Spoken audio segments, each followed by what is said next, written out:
Nalika samono laladan Raton Pramana Kanjeng Raton Dewi Sang Prabu Moko salah satu raton kan ayom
Bandung angget sang perang ana ing laladan kraton Lampung. Upati sang Ratu Prabu Koko. Kinarya hang rebut kekuasaan sang Prabu Koko Bandung Bondowoso.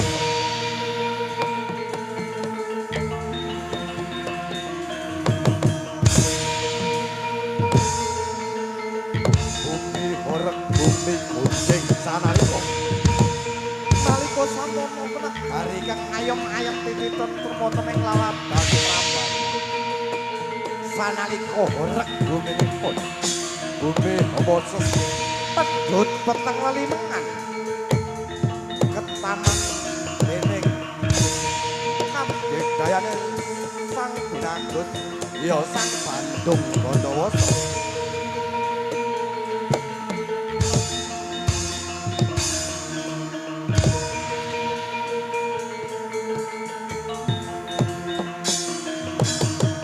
Tanggap ing sasmita para prajurit angadang Prabu Lampahe sang Bandung Bondowoso. Negari kang ayem-ayem tentrem. Prabu Boko jubedul metu sira lawan kul ingsun Bandung Bondowoso. Hop, iya, oh, iya.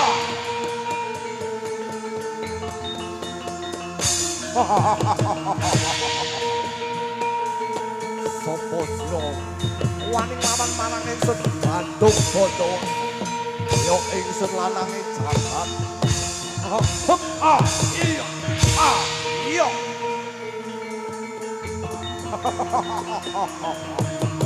Boko metu yen pancen sira satriya jejak lawan barang ingsun Bandung Bondowoso.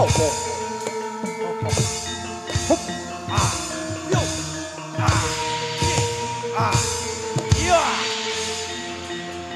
Kabeh prajurit padha kocar kacir. Nepangamuke Bandung Bondowoso. Sanalika bumi horeg, bumi Prambanan pedhut lelimengan. Kabeh prajurit padha kocar kacir. Angadepi dening kekuwatane Bandung Bondowoso. Aja sira maju siji maju. Maju barang bakal maladen. Ratumu Boko kudu metu saka. Iya. Oi. Ya.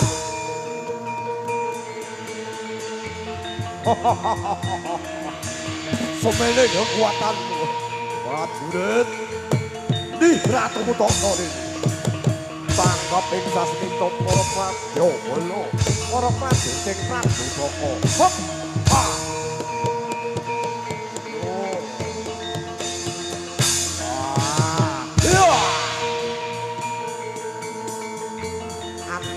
Umur ajur sewalang-walang kabeh para prajurit ing sang Prabu Boko. Kena pangamuke sang Bandung Bondowoso. Yup.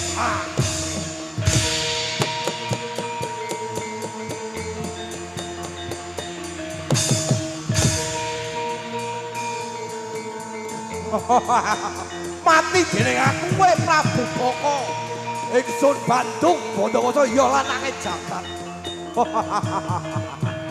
Kabeh prajurit bumi angus dening aku.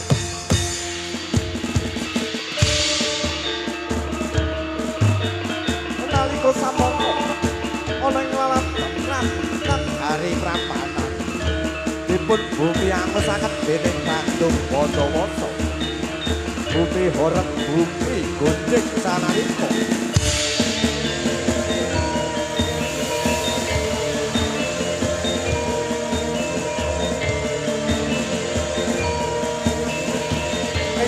Jroning Taman Kaputren ana ing laladan Negari Prambanan ana salah satunggaling wanita ya Kang Yahayu Rara Jogja.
ing kono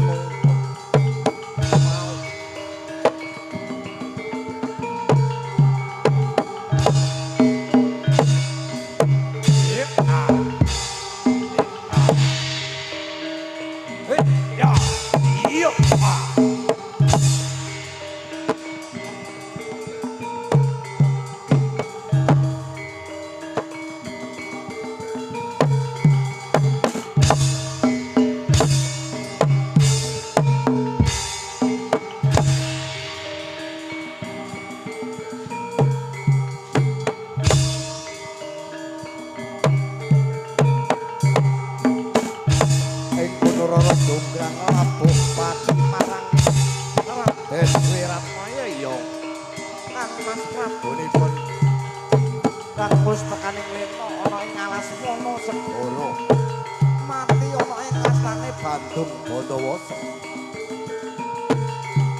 Jonggrang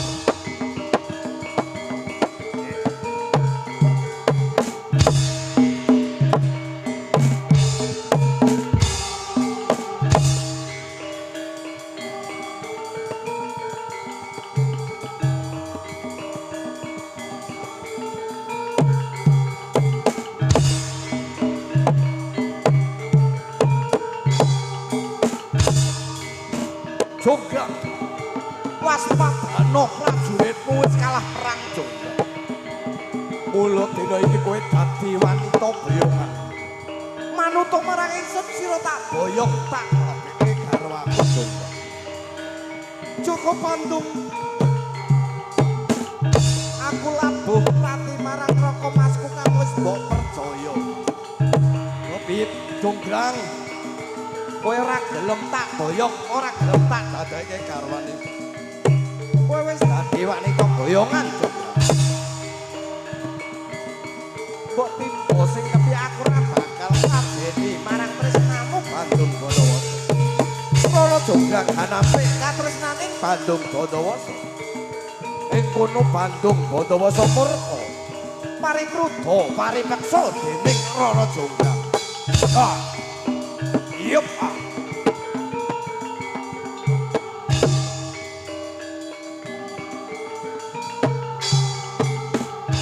Manuta Jonggrang sira tak boyong.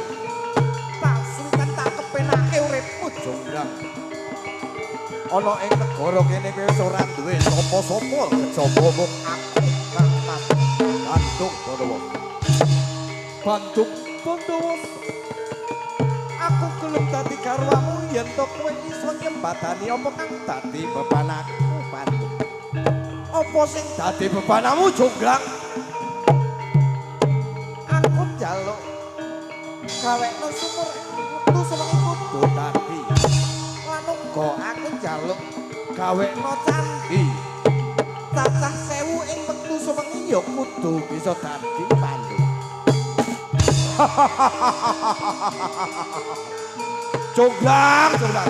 Tak sembadani apa kang dadi bebananmu Jonggrang? Entenono Jonggrang.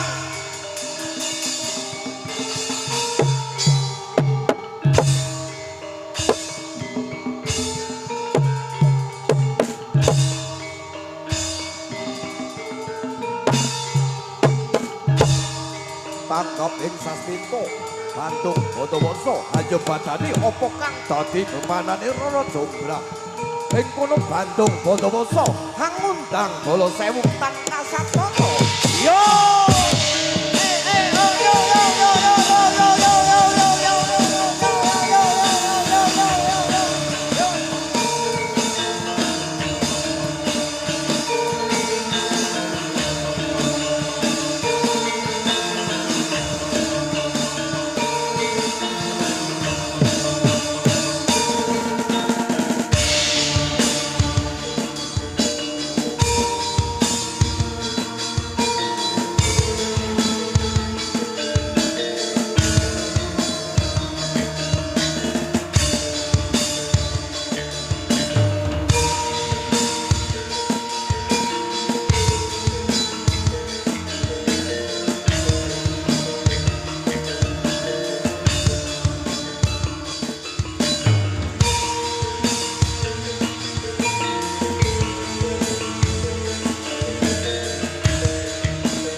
Orek bumi Moses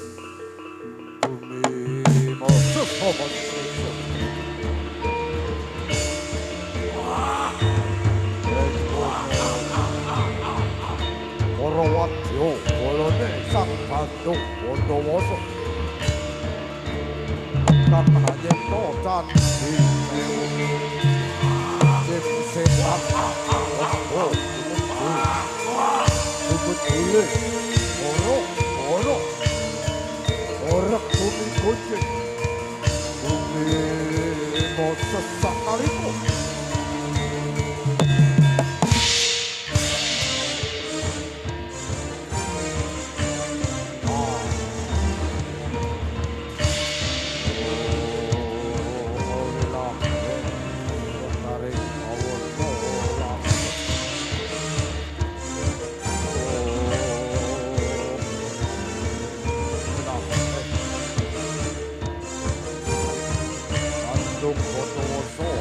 Docan di Kanti harus terus perwasyo Bolokan Satan Nasat Foto Dinario Hajit Docan di Sewu Ekwektu Sawang ikut Tuhan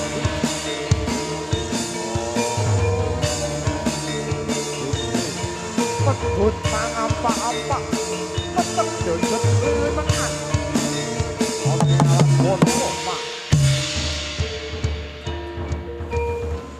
ono ing tengah alas gede yo ing alas wono segoro Bandung Bondowoso hanya tocan di cacah sewu kanthi amrita wadya bolo kang datan kasat mopo jin setan jenrayangan kumpul dadi siji nuwun gawe sang Bandung Bondowoso Orek bumi sanaliko kena daya pangaribawaning Bandung Bondowoso.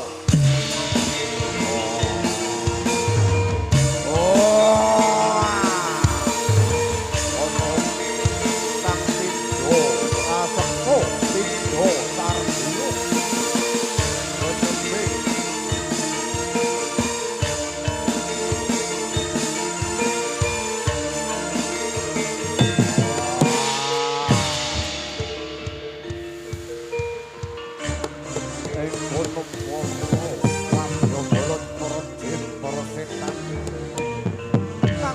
Kongkot dening sang Bandung Bondowoso Winarya Anita Sandi Dina Sewang Tadi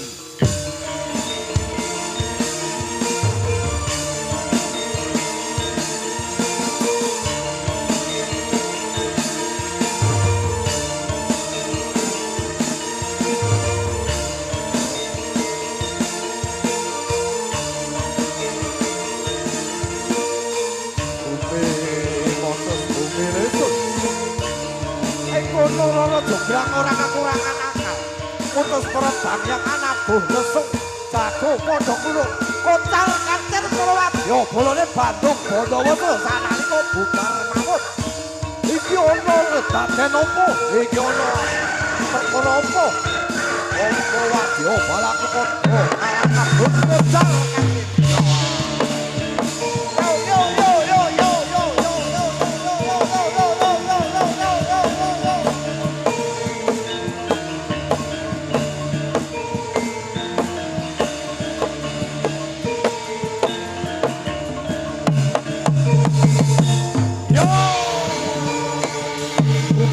sang Bandung Bondowoso kami saka semedine akhire nyipta candhi sewu ing kono padha tepuk pite wis padha gluru jago wis padha gluru jumedul sang Yayu Rara Jograng ing kono Rara Jograng ulun akhire pura ngangke Bandung Bondowoso nyipta candhi kathah sewu ing wektu seweng Bandung Bondowoso kaget dirasa anggene semedi urung tutuk ananging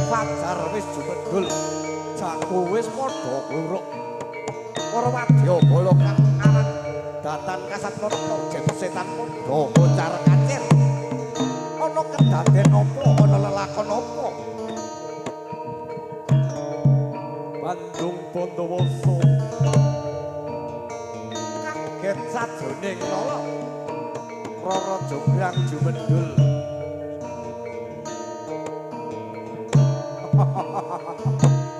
Jonggrang waspadakno Jonggrang apa kang dadi bebanamu wis tak sebagani Jonggrang Bandung Bondowoso aja gubedhe aja kirang gemuyu kowe Bandung Bondowoso iki wis tekane wanci wajar ning kowe durung bisa netepi apa kang dadi bebananku piye aku durung netepi bebanamu durung Bandung Bondowoso yen tak etung candimu iki durung genep 1000 piye Jonggrang yen pancen pengunut jajal mbok itung maneh Jonggrang aku ora trimo yen candi iki durung genep 1000 bakal tak etung Bandung Bondowoso 1 2 3 4 5 6 7 8 9 10 20 30 40 100 200 300 400 sisih kono wis ana 500 candi Jonggrang sing sisih kulon kono wis ana 250 candi wis metu wis cacah ana 750 candi Jonggrang kurang 250 candi Bandung Bondowoso aja kirang gemuyu Bandung tekan titikan jangan iki candimu ijeh gurung genep Bandung Bondowoso ijeh gurung genep ijeh kurang siji piye Jonggrang aku sadar yen dina iki urung tekane fajar Jonggrang iki jana ing tengahing wengi nanging kowe licik Jonggrang kowe ngutus para dang ngono to lesung supayane kabeh jago padha kluruk kowe bakar merang Jonggrang licik wanita keparat Jonggrang ora kaya ngono Bandung Bondowoso pancen wong aku kowe jek kurang siji yen pancen kuwi sing dadi kekarepanmu Jonggrang aku bakal nyebadani genepe candi sewu yen pancen kuwi sing dadi kekarepanmu kowe kang dadi genepe candi Jonggrang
Katur Sagung